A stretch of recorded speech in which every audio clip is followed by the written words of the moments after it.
इस टाइम असीं नौजवानों के उस बूथ के उत्ते हाँ जिथे मक्की की रोटी ते साग की जिहड़ी सेवा है वो चल रही है। साडे गुरुआं वालों जिहड़ा पहला ही लंगर चलाया गया वो उस प्रथा दे असीं भी चल रहे हैं बस। हाँ जी हर वाहिगुरू जी का खालसा वाहिगुरू जी की फतेह। गुरुद्वारा साहब रिवर साइड तो लगातार कवरेज चल रही है पंजाबी रेडियो यूएसए के उत्ते। इस टाइम असीं नौजवानों के उस बूथ के उत्ते हाँ जिथे मक्की की रोटी ते साग की जिहड़ी सेवा है वो चल रही है। आओ इन्हां नौजवानों के नाल गलबात करते हैं।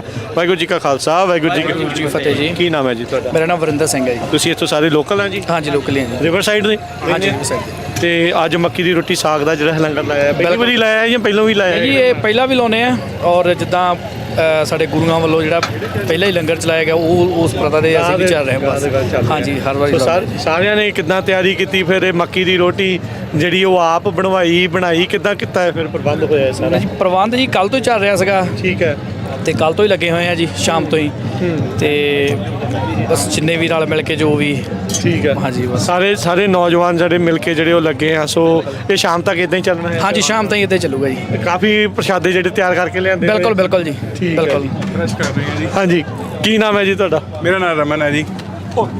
ਹਾਂਜੀ ਰਮਨ ਜੀ ਕੀ ਸਤਿ ਸ਼੍ਰੀ ਅਕਾਲ ਜੀ। ਹਾਂਜੀ ਕੀ ਕਹਿਣਾ ਚਾਹੁੰਦੇ ਹੋ? ਬਹੁਤ ਵਧੀਆ ਭਾਜੀ ਬਹੁਤ ਵਧੀਆ ਸ਼ਾਹ ਹੈ ਜੀ। ਆਪਾਂ ਯੂਬਾ ਸਿਟੀ ਤੋਂ ਆ ਜੀ। ਠੀਕ ਹੈ ਤੁਸੀਂ ਯੂਬਾ ਸਿਟੀ ਤੋਂ ਆਏ ਹੋ? ਹਾਂਜੀ ਹਾਂਜੀ ਨਗਰ ਕੀਰਤਨ ਦੇ ਲਈ ਦੇਖਣ ਆਏ ਆ ਜੀ। ਕੀ ਬਾਤ ਹੈ। ਹਾਂਜੀ ਤੇ ਹਾਂਜੀ ਇਹ ਮੁੰਡੇ ਰਿਵਰ ਸਾਈਡ ਦੇ ਤੁਹਾਡੇ ਇਹ friend ਰਿਵਰ ਨਾਲ? ਹਾਂਜੀ ਫਰੈਂਡ ਹੈ ਜੀ ਇਹਨਾਂ ਨੇ। ਅੱਛਾ ਤੇ ਤੁਸੀਂ ਹੁਣ ਸਪੈਸ਼ਲ ਹੈਲਪ ਕਰਨ ਦੇ ਲਈ ਪਹੁੰਚੇ ਹੋ? ਹਾਂਜੀ ਹਾਂਜੀ ਬਸ ਜੀ ਗੁਰੂਆਂ ਦਾ ਉਪਦੇਸ਼ ਆ ਜੀ।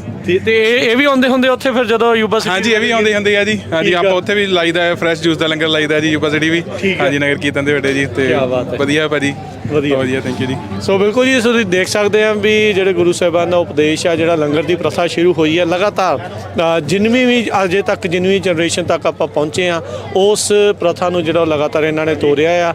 ਸੇਵਾ ਦੇ ਵਿੱਚ ਜਿਹੜੇ ਉਹ ਲੱਗੇ ਆ ਸੇਵਾ 'ਚ ਭੇਜੇ ਆ ਬੜੇ ਉਤਸ਼ਾਹ ਦੇ ਨਾਲ ਸੇਵਾ ਕਰ ਰਹੇ ਆ। ਸੋ ਜੇ ਤੁਸੀਂ ਵੀ ਇੱਥੇ ਇਰਦ ਗਿਰਦ ਆ ਤਾਂ ਜ਼ਰੂਰ ਪਹੁੰਚੋ ਤੇ ਆ ਕੇ ਇਹਨਾਂ ਨੂੰ ਵੀ ਸੇਵਾ ਦਾ ਮੌਕਾ ਦਿਓ। ਇੰਨੀਆਂ ਗੱਲਾਂ ਦੇ ਨਾਲ ਸਮਾਪਤੀ। ਵਾਹਿਗੁਰੂ ਜੀ ਕਾ ਖਾਲਸਾ ਵਾਹਿਗੁਰੂ ਜੀ ਕੀ ਫਤਿਹ। ਪੰਜਾਬੀ ਰੇਡੀਓ यूएसए एक बार फिर ਤੁਹਾਡਾ ਬੜਾ ਨਿੱਘਾ ਜਿਹਾ ਸਵਾਗਤ ਕਰਦਾ ਜਨਾਬ। ਇਸ ਵੇਲੇ ਮੌਜੂਦ ਹਾਂ ਮੈਂ ਆਲੂ ਦੀਆਂ ਟਿੱਕੀਆਂ ਵਾਲੇ ਸਟਾਲ ਤੇ ਜਿੱਥੇ ਤਿਆਰੀ ਹੈ ਜਿਹੜੀ ਉਹ ਚੱਲ ਰਹੀ ਹੈ ਤੱਤੇ ਘਿਓ ਦੇ ਵਿੱਚ। ਜਦੋਂ ਆਲੂ ਦੀਆਂ ਟਿੱਕੀਆਂ ਪੈਂਦੀਆਂ ਨੇ ਤੇ ਉਸ ਤੋਂ ਬਾਅਦ ਇੱਕ ਦੰਗਲ ਜਿਹਾ ਜਿਹੜਾ ਉਹ ਤੱਤੇ ਘਿਓ ਦਾ ਤੇ ਇਹ ਆਲੂ ਦੀਆਂ ਟਿੱਕੀਆਂ ਦਾ ਜਿਹੜਾ ਉਹ ਸ਼ੁਰੂ ਹੁੰਦਾ ਆ। ਸੋ ਸੇਵਾ ਦੇ ਰੰਗ ਨੇ ਜਿਹੜੇ ਸੰਗਤਾਂ ਕਰ ਰਹੀਆਂ ਜਿਹੜੇ ਰੀਝਵੰਦ ਜਿਹੜੇ ਸੇਵਾਦਾਰ ਕਰ ਰਹੇ ਨੇ। ਸਾਡੇ ਨਾਲ ਵੀਰ ਜੀ ਮੌਜੂਦ ਨੇ। ਸਤਿ ਸ਼੍ਰੀ ਅਕਾਲ ਜੀ। ਸਤਿ ਸ਼੍ਰੀ ਅਕਾਲ ਵੀਰ ਜੀ। ਵਾਹਿਗੁਰੂ ਜੀ ਕਾ ਖਾਲਸਾ ਵਾਹਿਗੁਰੂ ਜੀ ਕੀ ਫਤਿਹ। ਫਤਿਹ ਜੀ। ਨਾਮ ਦੱਸਣਾ ਜੀ ਆਪਣਾ? ਮੇਰਾ ਨਾਮ ਮਨਿੰਦਰ ਸਿੰਘ ਹੈ। ਮਨਿੰਦਰ ਜੀ ਕਿੰਨੇ ਸਾਲਾਂ ਤੋਂ ਇਹ ਸੇਵਾ ਕਰ ਰਹੇ ਜੀ? ਭਾਈ ਵੀਰ ਜੀ ਜਦੋਂ ਵੀ ਸਾਨੂੰ ਮੌਕਾ ਮਿਲਦਾ ਗੁਰੂ ਮਹਾਰਾਜ ਸੇਵਾ ਲੈਂਦੇ ਅਸੀਂ ਕੋਸ਼ਿਸ਼ ਕਰਦੇ ਹਾਂ ਵੀ ਹਰ ਵਾਰ ਆਈਏ।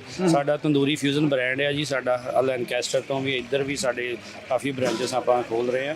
ਸੋ ਨਾਲ ਮੇਰੇ ਪਾਰਟਨਰ ਨੇ ਉਹ ਕੰਮ ਕਰ ਰਹੇ ਤੇ ਜਦੋਂ ਵੀ ਸਾਨੂੰ ਮਹਾਰਾਜ ਸੇਵਾ ਦੇ ਬਖਸ਼ਦੇ ਅਸੀਂ ਇੱਥੇ ਕਿੰਨਵਾਂ ਸਾਲ ਹੈ ਇਹ ਜੀ? ਘੱਟੋ ਘੱਟ 5ਵਾਂ ਸਾਲ ਹੈ ਜੀ। ਵਾਹ ਜੀ ਵਾਹ। ਔਰ ਕਿੰਨੀਆਂ ਕੁ ਸੰਗਤਾਂ ਨੇ ਜਿਹੜੀਆਂ ਉਹ ਪੁੱਜ ਰਹੀਆਂ ਔਰ ਕਿੰਨੀ ਕੁ ਉਮੀਦ ਹੈ? ਬਸ ਸਾਡਾ ਧਿਆਨ ਸੇਵਾ 'ਚ ਹੁੰਦਾ ਸੰਗਤ ਆਈ ਜਾਂਦੀ ਹੈ ਜੀ। ਵਾਹ ਵਾਹ ਵਾਹ ਵਾਹ ਵਾਹ। ਪ੍ਰਬੰਧ ਪੂਰੇ ਨੇ? ਪੂਰੇ ਵਧੀਆ ਮਹਾਰਾਜ ਕਿਰਪਾ ਹੈ। ਗੁਰੂ ਘਰ ਆਪਣੇ ਜਿਹੜੇ ਪ੍ਰਬੰਧਕ ਆ ਵੀ ਬਹੁਤ ਵਧੀਆ ਨੇ ਬਹੁਤ ਸਪੋਰਟਿਵ ਆ। ਕਿਸੇ ਚੀਜ਼ ਦੀ ਲੋੜ ਹੁੰਦੀ ਆ ਇਹਨਾਂ ਨੂੰ ਕਦੀ ਨਾ ਨਹੀਂ ਹੁੰਦੀ।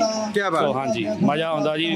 ਆਪੇ ਮਹਾਰਾਜ ਸੇਵਾ ਲਈ ਜਾਂਦਾ ਕਰੀ ਜਾਂਦੇ। ਬਿਲਕੁਲ ਠੀਕ ਹੈ ਜੀ। ਬਹੁਤ ਧੰਨਵਾਦ ਤੁਹਾਡਾ ਸਮਾਂ ਦਿੱਤਾ। ਔਰ ਜੀ ਆਲੂ ਦੀਆਂ ਟਿੱਕੀਆਂ ਨੇ ਜਿਹੜੀਆਂ ਮੇਰਾ ਖਿਆਲ ਤੁਹਾਨੂੰ ਆਵਾਜ਼ਾਂ ਮਾਰਨ ਡਈਆਂ ਨੇ। ਜੇ ਤੁਸੀਂ ਦੇਖਣ ਡੇ ਜੇ ਵੇਖ ਕੇ ਕੋਈ ਕਹਿ ਲਓ ਕਿ ਜ਼ਰਾ ਰੀਝ ਬਣ ਰਹੀ ਹੈ ਤੇ ਦਵਾ ਦਾ ਪਹੁੰਚੋ ਗੁਰੂ ਘਰ ਰਿਵਰ ਸਾਈਡ। ਔਰ ਇਸ ਵੇਲੇ ਭੈਣ ਜੀ ਨੇ ਜੇ ਇਹ ਕੰਮ ਨਾ ਕਰਨ ਤੇ ਆ ਸਪੀਡਾਂ ਵੀ ਨਾ ਹੋਣ। ਸਤਿ ਸ਼੍ਰੀ ਅਕਾਲ ਭੈਣ ਜੀ। ਸਤਿ ਸ਼੍ਰੀ ਅਕਾਲ। ਕੈਮਰੇ ਵਾਲ ਵੇਖ ਕੇ ਨਾਂ ਦੱਸ ਦਿਓ ਸਿਰਫ। ਕੈਮਰੇ ਵਾਲ ਵੇਖ ਕੇ ਦੱਸਣਾ। ਗੁਰਸ਼ਰਨਵੀਰ ਜੀ। ਔਰ ਜੋ ਟਮਾਟਰਾਂ ਦਾ ਹਾਲ ਕਰਨ ਦੇ ਨੇ ਇਹ ਸੰਗਤਾਂ ਤਾਂ ਹੀ ਰਜਣ ਡੀਆਂ ਜੀ। ਸੇਵਾ 'ਚ ਜੁੜੇ ਰਹੋ। ਮੈਂ ਬਹੁਤਾ ਤੰਗ ਨਹੀਂ ਕਰਦਾ।